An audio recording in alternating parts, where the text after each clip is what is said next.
Girardi explained the first words CC Sabathia told him about his alcohol abuse were, "I need help."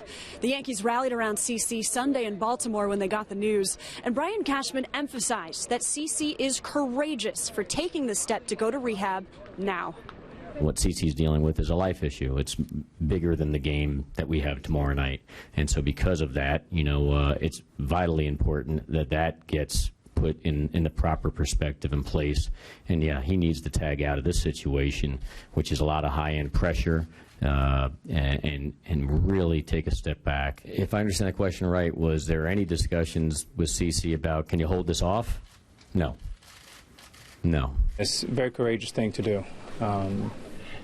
We play for CC now, and CC's gone to the mat for us many, many times, and I know me personally and a lot of us in here, we wouldn't have a ring if it wasn't for CC. CC has been a warrior here.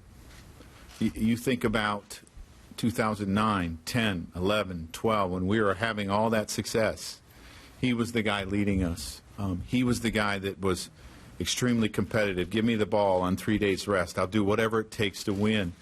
And he always showed courage then, and he always showed an inner strength. And I'm probably more proud of the inner strength that he showed yesterday than any day that I've had him as a manager. And he did the right thing. It's time to say hello to our Yankees insider. It's Sweeney Murdy, and every man from Brian Cashman down said they were totally surprised that CC needed help, but they also gave their unwavering support. What kind of mark has CC left on that clubhouse? Well, Kareth, he's been a leader since day one when he arrived in 2009, helped lead the Yankees to the World Championship ring. That year, Alex Rodriguez said he wouldn't be wearing the ring without CC Sabathia.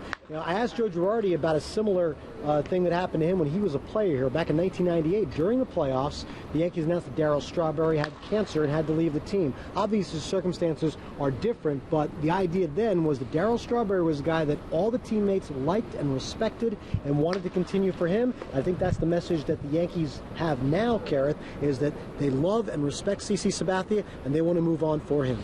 So with CC getting the help he needs, now it's time for that baseball question. Should the Yankees advance, how do they go on without him?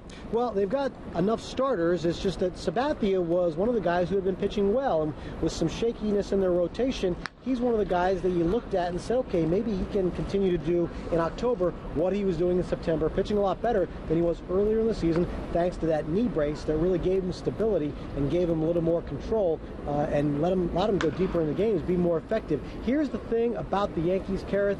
Historically, they're built around left-handed hitting and left-handed pitching. If they don't have enough of either one, they don't win World Series. It's been since the 1940s the Yankees won a World Series without a quality left-handed starter in the rotation. Without CC Sabathia, they don't have one now.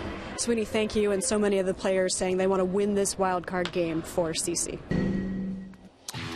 Then there is the business at hand. The pitching matchup tomorrow should be a good one. Yankees sending Masahiro Tanaka to the mound against Dallas Keuchel of the Astros. And as has been well documented, Yankees held scoreless in 16 innings over 2 games against Keuchel this season. Whatever happened before, though, doesn't seem to matter to the gentleman in the clubhouse. Anything can happen. I mean, you're one bad hop away from losing. You're one big hit. You know what I mean? It just comes down to, it's like a game 7, and you go out there and we got some horses in that bullpen, and we got a good team. It's gonna be fun. It's gonna be the first time for me, playing in the playoffs. So I'm looking forward to it. And obviously, they got Keuchel thrown against us, but we have a veteran group here, and I believe that those guys will get it done. This is the first time since I've been here in New York that we're going to be major underdogs in a game, and I think with everything we've done this year, we've surprised a lot of people, and that's hard to do when you wear pinstripes. But I think going into this year, if you rewind 7 months and told us that we had an opportunity to play at home and defend our home court in a wildcard game, I think we all would have signed up for that.